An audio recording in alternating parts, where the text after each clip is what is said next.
আসসালামু আলাইকুম। আমি শাহ আলম, চিকিৎসা ফাউন্ডেশন বাংলাদেশ থেকে ডায়াবেটিক্সের উপর সার্টিফিকেট ইন ডায়াবেটিক্স অ্যাওয়ারনেস এর উপরে ডক্টর পবিত্র কুমার শীল এর পরিচালনায় 2 মাসব্যাপী প্রশিক্ষণ গ্রহণ করলাম। এই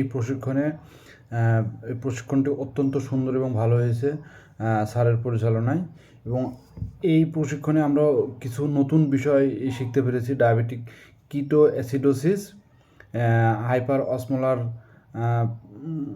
হাইপার অসমোলার স্টেট এবং প্লেট মেথড, এবং ব্যায়ামের যে বিষয়, তো কতটুকু ব্যায়াম করতে হবে এবং কোন সময় ব্যায়াম করলে আমাদের শরীরের জন্য ভালো, এই বিষয়গুলো শিখতে পেরেছি। আর আমার কাছে যেটা অত্যন্ত গুরুত্বপূর্ণ মনে হয়েছে এবং ভালো মনে হয়েছে সেটা হচ্ছে প্লেট মেথড।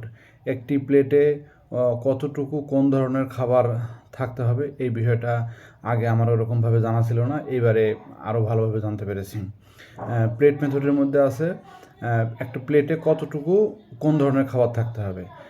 4 ভাগের এক ভাগ থাকবে প্রোটিন জাতীয় খাবার, 1 ভাগ থাকবে শর্করা, আর বাকি অর্ধেকটুকু থাকবে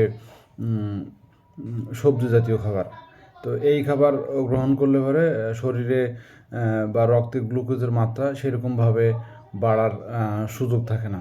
তো এই জিনিসগুলো আর ব্যায়ামের যে বিষয়টা, কখন ব্যায়াম করলে ভালো হয়, বিশেষ করে সকালে এবং বিকালে এই ব্যায়াম করলে পরে আমাদের ডায়াবেটিক্স, হৃদরোগের ঝুঁকি কমে যায় এবং ডায়াবেটিসের ঝুঁকি কমে যায়। এই জিনিসটা আমাদের কাছে খুবই ভালো লেগেছে। সবাইকে ধন্যবাদ। আসসালামু আলাইকুম।